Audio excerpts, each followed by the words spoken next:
Mesdames et messieurs, on enchaîne 2 matchs avant la prochaine trêve, le premier d'entre eux en Ligue des Champions contre l'Étoile Rouge de Belgrade.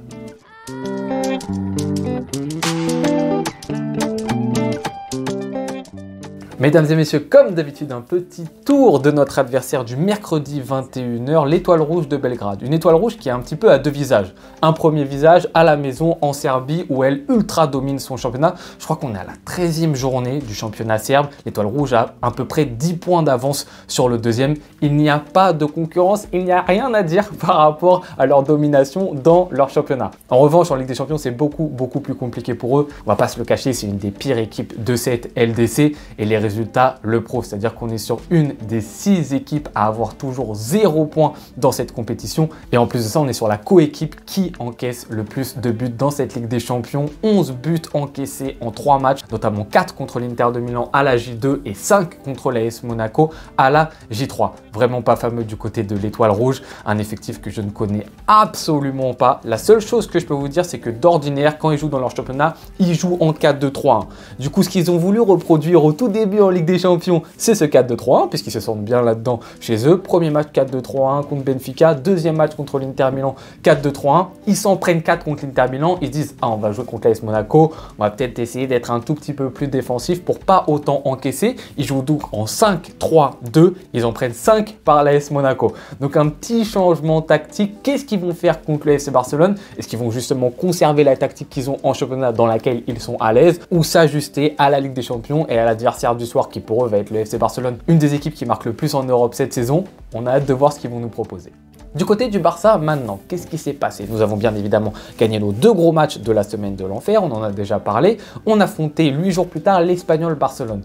Un derby dans lequel on avait dit il faut surtout pas de démobilisation, surtout pas de relâchement. Quand tu as déjà vécu un petit peu la joie de cette semaine de folie, c'est vrai que hypothétiquement ça peut arriver. Et il y a des chances d'ailleurs que ça arrive cette saison. Mais justement, on a de la chance, on n'a pas vu de démobilisation et on a détruit cet Espagnol Barcelone en une seule mi-temps. C'est-à-dire que la deuxième mi-temps, on l'a un petit peu laissé sur le côté. Mais la première, moi franchement, comme j'ai dit dans le débrief, j'ai vu un Barça qui est selon moi la meilleure version que j'ai vue en début de saison. C'est-à-dire une équipe qui était totalement mobilisée, une équipe qui techniquement était largement supérieure à son adversaire, constamment dans le mouvement, une équipe qui pressait très bien. Franchement, le rendement en première mi-temps, top niveau. J'étais super content de ce que j'ai vu. Bien évidemment, il y a cette seconde mi-temps, voilà, où ça ronronne un tout petit peu plus. Il y a beaucoup de changements, beaucoup de rotations. C'est à prendre en compte. Il ne faut pas non plus, je pense, tirer de conclusions hâtives sur les performances qu'on a vues en seconde mi-temps. On peut faire des petites analyses. Oui, De Jong n'a pas forcément montré sa meilleure version en tant que numéro 6 et certainement qu'il sera amené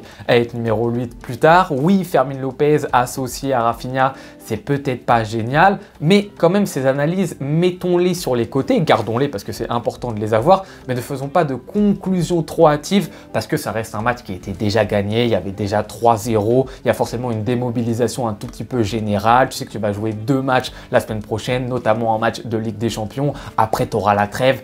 C'est normal que les joueurs se relâchent un tout petit peu. Donc, faire des conclusions sur cette première mi-temps, je trouve que c'est un petit peu dur pour les joueurs qui sont rentrés justement en deuxième partie.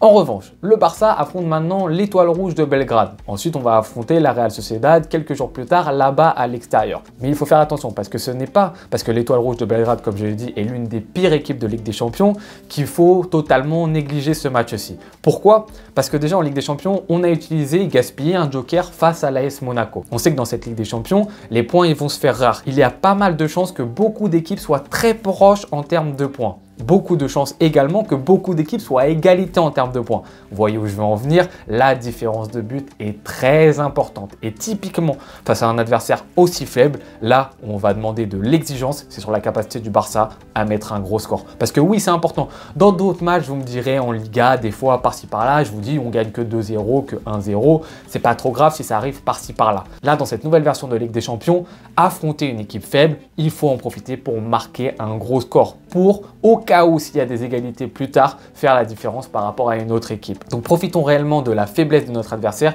et ne surtout pas les prendre trop de haut et donc négliger ce match-ci.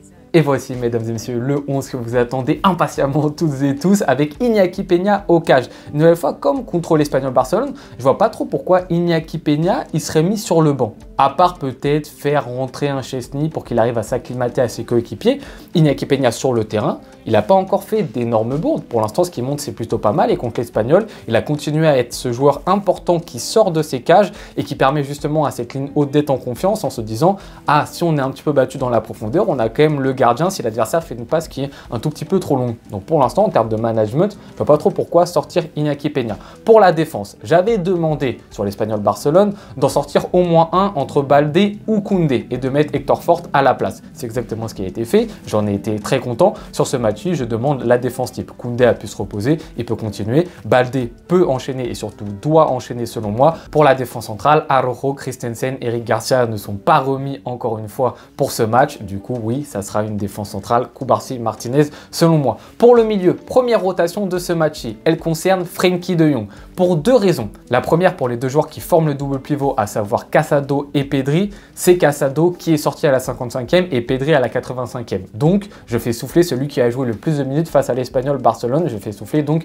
Pedri. La deuxième raison, c'est que Frenkie de Jong a l'air quand même, sur ce qu'on a vu sur ces derniers matchs, beaucoup plus à l'aise dans un rôle de numéro 8 que dans le rôle du numéro 6. Oui, parce que les deux rôles du double pivot, ce ne sont pas exactement les mêmes. Casado, Pedri, c'est pas le même type de joueur qu'on va avoir sur le terrain. Il y a forcément ce Casado qui est un peu plus 6 et ce Pedri qui est plus 8. Et De Jong rentre plus dans ce rôle de numéro 8 que numéro 6 où il n'a pas été très performant sur sa rentrée contre l'Espagnol Barcelone. Donc pour ces deux raisons, j'aimerais bien voir un De Jong qui est titulaire sur ce match contre l'Étoile Rouge de Belgrade et ensuite Dani Olmo qui enchaîne selon moi en tant que titulaire, en tant que numéro 10. Il a montré de très bonnes choses contre l'Espagnol. Si on peut pourquoi pas le faire souffler vers la 70e minute de jeu, on prend bien évidemment, mais pour moi il peut un tout petit peu enchaîner sur ce match-ci. Et enfin en attaque, on a un Lamine Yamal selon moi titulaire. Encore une fois, la gestion est importante et ça serait bien si on peut le faire souffler dès qu'on mène de plus de 2 buts ou 3 buts. Lamine Yamal un petit peu de repos parce qu'il va forcément être titulaire après contre la Real Sociedad. Lewandowski, comme je l'ai déjà dit, je pense qu'il sera titulaire lui à tous les matchs. L'objectif avec Lewandowski, c'est de faire ce qu'il est en train de faire actuellement Flick, le sortir vers la 70e, 75e. Je pense que c'est parfait pour le Polonais. Et enfin, la deuxième rotation que je propose pour ce match-ci, c'est Fermin Lopez. Vous allez me dire, oui, mais Fermin Lopez n'est pas un attaquant, etc. Oui, ce n'est pas un attaquant, je suis totalement d'accord avec vous. Mais en fait, dans ce rôle de milieu intérieur gauche, il peut, selon moi, prendre la place de Rafinha.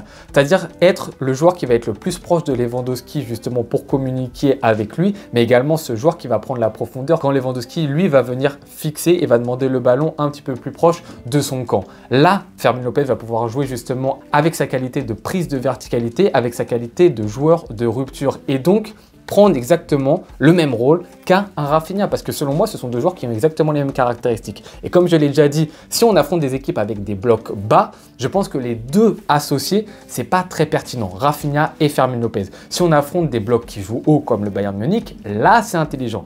Là, c'est bien d'avoir deux joueurs de rupture qui vont pouvoir s'engouffrer dans les espaces de l'adversaire. Mais je pense que l'Étoile Rouge de Belgrade ne va pas avoir une ligne défensive haute. Du coup, il en faut un sur les deux. Et j'aimerais bien faire un tout petit peu souffler Rafinha, mais aussi donner la possibilité à Fermin Lopez de prouver qu'il est en capacité de montrer de bonnes choses à ce poste-ci, qui n'est pas le poste de numéro 10, poste un petit peu plus de meneur de jeu où il faut avoir une qualité de pied un petit peu plus supérieure à ce qu'il a actuellement. Du coup, pourquoi pas tenter Fermin Lopez dans ce demi-espace gauche.